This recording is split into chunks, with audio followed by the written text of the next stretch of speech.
Hi hello friends, this is Shirisha. Welcome to my YouTube channel learn with Shirisha. Previous classes లో మనం CDP theory classes ని start చేస్తున్నాం కదా. అంటే మనం చాలా టాపిక్స్ ని కంప్లీట్ చేస్తున్నాం, గ్రోత్ అండ్ డెవలప్మెంట్ అని, సో కాన్సెప్ట్ ఆఫ్ సోషలైజేషన్ అని, ఇంకా మనం కాగ్నిటివ్ డెవలప్మెంట్ థియరీస్ ని. అప్పుడు మనము కాన్సెప్ట్ ఆఫ్ ఇంటెలిజెన్స్ లో ఉన్నామండి. కాన్సెప్ట్ ఆఫ్ ఇంటెలిజెన్స్ లో కూడా మనము మీనింగ్, డెఫినేషన్స్, క్యారెక్టరిస్టిక్స్, ఇంకా ఐక్యూ టేబుల్, ఐక్యూని ఎలా మెజర్ చేస్తారు ఇవన్నీ కూడా తెలుసుకున్నాము. ఇంకా అయితే ఇప్పుడు మనం థియరీస్ ఆఫ్ ఇంటెలిజెన్స్ లో ఉన్నాము. థియరీస్ ఆఫ్ ఇంటెలిజెన్స్ లో ఆల్రెడీ మనము unifactor theory, two factor theory, triarchic థియరీని కంప్లీట్ చేస్తున్నాము. ఓకే, ఇంకా మన వీడియోస్ ఎవరైనా చూడకపోతే డిస్క్రిప్షన్ లో లింక్ ఇస్తాను, మన ఛానల్ ని ఒకసారి చెక్ చేయండి. ఇంకా మీ ఫ్రెండ్స్ అండ్ ఫ్యామిలీ మెంబర్స్ లో ఎవరైనా టీచింగ్ ఎగ్జామ్స్ కి ప్రిపేర్ అవుతుంటే మన ఛానల్ లింక్ ని షేర్ చేయండి.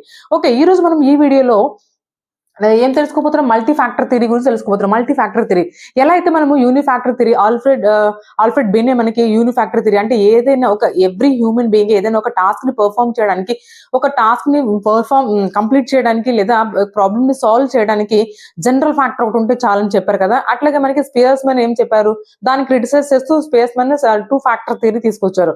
టూ ఫ్యాక్టర్ థియరీలో మనకి ఏముంది, జనరల్ ఫ్యాక్టర్స్ అంటే స్పెసిఫిక్ ఫ్యాక్టర్స్, ఏదైనా హ్యూమన్ బీయింగ్ మన ఈ రెండు ఫ్యాక్టర్స్ ని యూజ్ చేస్తారన్నారు. అంటే ఇవి రెండే ఉంటాయి, ఇంకేం ఉండవా అనేసి ఇప్పుడు మనకి ట్రయర్కీలో కూడా కొన్ని సబ్ థియరీస్ తీసుకొని వచ్చారు కదా ట్రయర్కీలో కూడా. కానీ ఇప్పుడు మనం స్టర్న్బర్గ్స్ ఇప్పుడు మనం ఏం చూస్తున్నామంటే ఈ మల్టీ ఫ్యాక్టర్ థియరీ అంటే ఈ థియరీ మనకి ఏం చెప్తుందంటే ఓవరాల్ గా ఏదైనా ఎవ్రీ హ్యూమన్ బీయింగ్, అందరి హ్యూమన్ బీయింగ్ కి కొన్ని మెంటల్ ఎబిలిటీస్ కానీ ఏదైనా ఇంటలెక్చువల్ వర్క్ ని కానీ కంప్లీట్ చేయడానికి, అంటే థింకింగ్ అండి, మనం ఏదైనా ఆలోచిస్తూ చేస్తాం కదా, ఆలోచించి చేసే పనులు ఏదైనా చేస్తాం కదా, మెంటల్ వర్క్స్ కానీ. ఓకే, ఆ వర్క్స్ ని కంప్లీట్ చేయడానికి మనకి number of factors, different factors ఉండాలి, మల్టిపుల్ ఫ్యాక్టర్స్ ఉండాలి. అప్పుడే మనము ఎఫిషియెంట్ గా, ఎఫెక్టివ్ గా మనం ఆ వర్క్ ని కంప్లీట్ చేయగలము, ఆ టాస్క్ ని కంప్లీట్ చేయగలము అని చెప్తారనమాట. ఈ థియరీని ఎవరు తీసుకొచ్చారో చూద్దాం. ఫస్ట్ ఆఫ్ ఆల్ థోర్న్డాక్ తీసుకొచ్చారండి. ఈ థోర్న్డాక్ ని మనము father of modern educational psychology అని కూడా అంటాము. ఇది very very important. Who is father of modern psychology అనే మోడర్న్ ఎడ్యుకేషనల్ సైకాలజీ మనకి సీటెడ్ లో ఒకసారి అడిగిన క్వశ్చన్ ఇది. సో మనకి ఇది father of modern educational psychology ఎవరంటే థోర్న్డైక్ అనమాట. ఈ థోర్న్డైక్ ఈ థియరీనే ఏ థియరీని తీసుకొచ్చారు, మనకి multi factor theory. Multi factor theory అంటే మల్టిపుల్ ఇంటెలిజెన్సెస్ అనమాట. మల్టిపుల్ ఫ్యాక్టర్స్ కావాలి, ఏదైనా టాస్క్ ని కంప్లీట్ చేయడానికి మల్టిపుల్ ఫ్యాక్టర్స్ కావాలి అని తీసుకొచ్చారనమాట. సో ఇది ఎప్పుడు తీసుకొచ్చారండి, 1920లో. ఇప్పుడు ఇతను ఎవరు, అమెరికన్ సైకాలజిస్ట్. ఏ సైకాలజిస్ట్ ఎక్కడి నుంచి అనేది కూడా చాలా ఇంపార్టెంట్. సో మనకి అది కూడా గుర్తుపెట్టుకోండి. థోర్న్డైక్ అనేది అమెరికన్ సైకాలజిస్ట్, అమెరికా అతను ఆయన. ఓకే, ఈ థియరీకి మరి ఇంకొక పేరు ఏంటి అంటే అనార్కిక్ థియరీ. ఈ థియరీని ఇంకొక పేరు ఏంటండి, అనార్కిక్ థియరీ అంటారనమాట. దీన్ని ట్రయర్కిక్ థియరీ మనకి స్టర్న్బర్గ్ తీసుకొచ్చారు కదా, ఇది అనార్కిక్ థియరీ. అనార్కిక్ థియరీ అన్నా మల్టీ ఫ్యాక్టర్ థియరీ అన్నా ఒకటే అనమాట. సో ఓకే, ఇది మనం చెప్పుకున్నాం కదా. Next, according to this theory Thorndike మనకి 3 టైప్స్ ఆఫ్ ఇంటెలిజెన్సెస్ ఇచ్చారండి. ఎన్ని ఇంటెలిజెన్సెస్ ఇచ్చారు, I means intelligences here.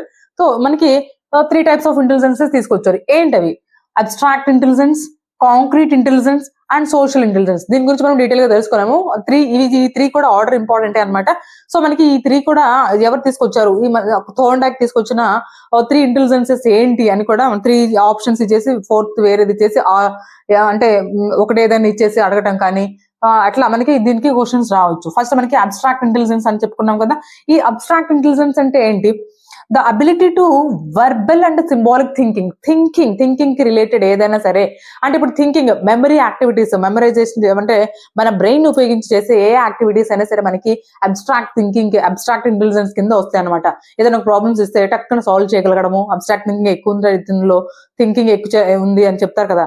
So అలాగనమాట, అది ఆ సింబాలిక్ థింకింగ్ అనేది ఈ ఇంటెలిజెన్స్ కిందకి వస్తుంది, అబ్స్ట్రాక్ట్ ఇంటెలిజెన్స్ అనమాట, ఎక్కువ ఆలోచించడము.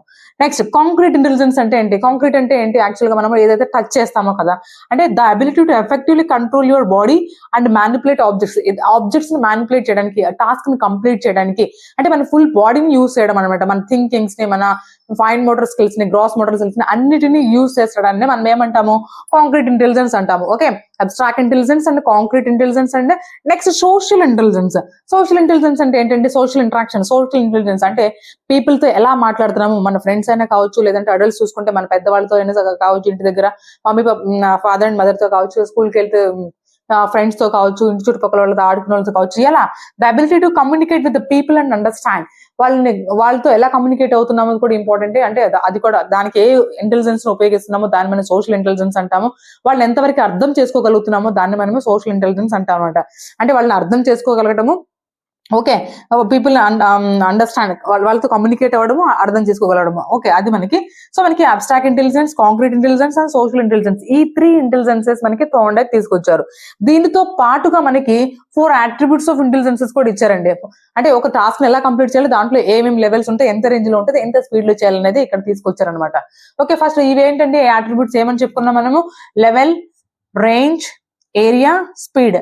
అంటే లెవెల్ ఏం చెప్తుంది, రేంజ్ ఏం చెప్తుంది, ఏరియా ఏం చెప్తుంది, అంటే స్పీడ్ ఏం చెప్తుందో చూద్దాం మనం. ఈ అట్రిబ్యూట్స్ కూడా మనకి థార్న్‌డైక్ తీసుకొచ్చారనమాట. Level it refers to the level of difficulty of the task. అంటే మనం ఏదైనా ఒక టాస్క్ ఇచ్చినప్పుడు అది డిఫికల్టీ లెవెల్ అనమాట చెక్ చేస్తున్నారు. ఈజీగా ఉందా, మోడరేట్ గా ఉందా, హార్డ్ గా ఉందా, డిఫికల్టీ లెవెల్ ని చెక్ చేయడం అనమాట. ముందు ఏదైనా టాస్క్ ఇస్తే మనం చేస్తాం కదా. ఇప్పుడు క్వశ్చన్ పేపర్ తీసుకున్నాం అనుకోండి, ఈజీగా ఉన్న క్వశ్చన్స్ ఫస్ట్ సాల్వ్ చేయండి, first impression is the best impression అని చెప్తా ఉంటారు మనకి. క్వశ్చన్ పేపర్ ఇచ్చినప్పుడు అంటే మనం ఎగ్జామ్స్ ప్రిపేర్ అవుతున్నప్పుడే మన లెక్చర్స్ మనకు చెప్తా ఉంటారు అనమాట. అంటే ఈజీ ఉన్న ఫస్ట్ రాయండి, నీట్ గా రాయండి, మనం ఫస్ట్ చూసినప్పుడు అది ఇంప్రెషన్ అనేది గుడ్ ఇంప్రెషన్ ఉండాలి కదా అనేసి. ఓకే. అంటే మనం ఏదైనా టాస్క్ ఇచ్చినప్పుడు మనం చూసుకుంటాం కదా, అది మోడరేట్ గా ఉందా, ఈజీగా ఉందా, హార్డ్ గా ఉందా అనేసి. Okay. Next range it refers to the number of tasks at any given degree of the difficulty. ఎంత డిఫికల్టీలో ఇచ్చారు, ఎంత టాస్క్, అంటే నంబర్ ఆఫ్ టాస్క్స్ మనం పర్టికులర్ టైంలో, ఒకే టైంలో ఎన్ని మనం చేయగలుగుతున్నాము, ఎట్ ఏ టైంలో అట్లాగా ఎన్ని టాస్క్లని మనం పర్ఫామ్ చేయగలుగుతున్నాము, రేంజ్ అనమాట. Okay. Next area total number of situations at each level లో మనము ఎంత ఏరియాని యూస్ చేస్తున్నాము, ఆ సిచ్యువేషన్ తగ్గట్టు ఏ ఏరియాని యూస్ చేస్తున్నాము, ఏ ఏరియాకి త్రూ మనము ఆలోచిస్తున్నామా లేదా, ఆ టాస్క్ కంప్లీట్ అవ్వడానికి ఏ ఏరియాలో మనము ఆలోచించాలి అనేది మనకి ఏరియా చెప్తుంది అనమాట. నెక్స్ట్ స్పీడ్ అంటే మీకు తెలిసిందే కదా, ఎంత స్పీడ్ తో ఉపయోగిస్తున్నాము మనకి అంతే స్పీడ్ తో అవుట్పుట్ కూడా వస్తుంది అనమాట. ఆ టాస్క్ సంబంధించింది అంటే related to the task respond ఎలా ఉండాలి, అంటే స్పీడ్ గా చేస్తున్నాం కదా, స్పీడ్ ఉండాలి అని, స్పీడ్ గా ఆలోచించడం కానీ ఏదైనా. ఓకే. నెక్స్ట్ అంటే ఇప్పుడు ఇవే అనమాట మనకి ఈ 4 అట్రిబ్యూట్స్. టోటల్ గా మనకి ఈ మల్టీ ఫ్యాక్టర్ థియరీని ఎవరు తీసుకొచ్చారు? థార్న్‌డైక్ తీసుకొచ్చారు. థార్న్‌డైక్ 1920లో తీసుకొచ్చారు కదా. ఏ థియరీని ఏ ఇయర్ లో తీసుకొచ్చారు అనేది కూడా ఇంపార్టెంట్. మల్టిపుల్ ఇంటెలిజెన్స్ ఫస్ట్ అసలు ఇంటెలిజెన్స్ థియరీని డెవలప్ చేసింది ఆల్ఫ్రెడ్ బినే. మనకి ఇంటెలిజెన్స్ టెస్ట్ అది 1904లో అతను డెవలప్ చేశారని చెప్పుకున్నాం కదా, అది కూడా ఇంపార్టెంట్ అని చెప్పుకున్నాం కదా. సో అలాగే ఇప్పుడు ఈ థియరీ మనకి 1920లో మల్టీ ఫ్యాక్టర్ థియరీని థార్న్‌డైక్ తీసుకొచ్చారు అనమాట. ఇతను ఒక అమెరికన్ సైకాలజిస్ట్. ఇతనికి ఇంకొక పేరు ఏంటంటే father of modern educational psychology ఎవరు అంటే మనకి వెంటనే గుర్తు రావాలి, థార్న్‌డైక్ అని. ఓకే. ఇతను 3 టైప్స్ ఆఫ్ ఇంటెలిజెన్సెస్ తీసుకొచ్చారు. అవే మనకి abstract intelligence, concrete intelligence and social intelligence అనమాట. ఈ 3 ఇంటెలిజెన్స్ ఇంపార్టెంట్. అండ్ దీంతో పాటుగా మనకి 4 అట్రిబ్యూట్స్ తీసుకొచ్చారు. లెవెల్ ఏంటి, రేంజ్ ఏంటి, ఏరియా ఏంటి, ఇంకా మనకి స్పీడ్ ఏంటి అనమాట. ఓకే. ఓవరాల్ గా మనం ఈ థియరీలో థార్న్‌డైక్ మల్టీ ఫ్యాక్టర్ థియరీ గురించి తెలుసుకున్నాం కదా. నెక్స్ట్ వీడియోలో మళ్ళీ కలుద్దాం. Until then bye. Thank you for watching. Please like, share and subscribe my channel.